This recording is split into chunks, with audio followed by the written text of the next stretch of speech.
I saw it, I thought, wait a second, I was there. That wasn't my answer. I give a very serious answer about, for example, if you would be interested to hear, how missionaries poured... Wait, I'm being told we have it. You have the full tape?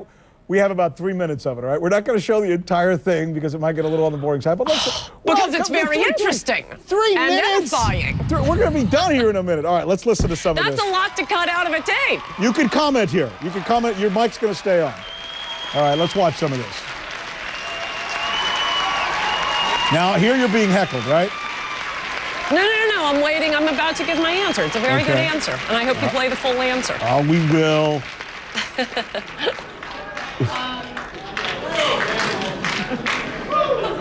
The first, you dropped a line from the first quote. It was invade their countries, kill their leaders, and convert them to Christianity.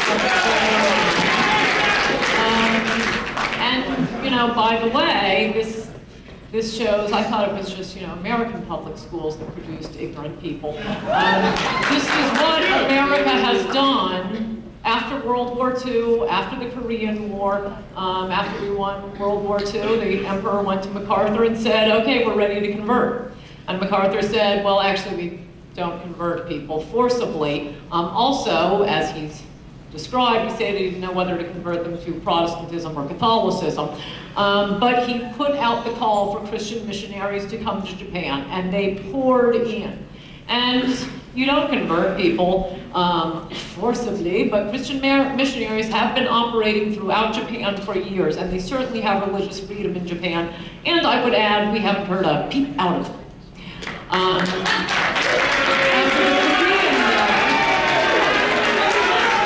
Now, what's going on there?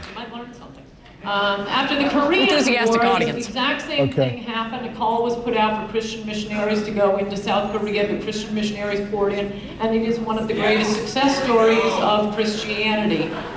You'll see in, at least on American college campuses, what mode of transportation? Take a camel. Oh. So okay, take us through that. At the very end, somebody screamed something out. I hadn't seen that before. What did he scream out? They're chanting answer a question. Leftists often do that. When you don't give them the answer they wanted you to give so they could trap you. They want you to answer a different question. Really, the only question in there was just a silly question. What mode of transportation am I going to take if I don't have a flying camel? And again, Rick, I know there are no flying camels. So, class, was that a joke? Yes, it was a joke. So, you know, asking someone to explain what a joke is, I think is a little bit silly. So should you say I should have made and a I camel? Suggested, so, wait, the second time they started the answer the question chant, I suggested we get them working at Guantanamo. They would be fantastic working with terrorists. Should you answer the question? Should you have said, should you not have used the camel reference, knowing that that is a very specific thing to Muslims and people in that part of the world? Right, that's why it was a good joke.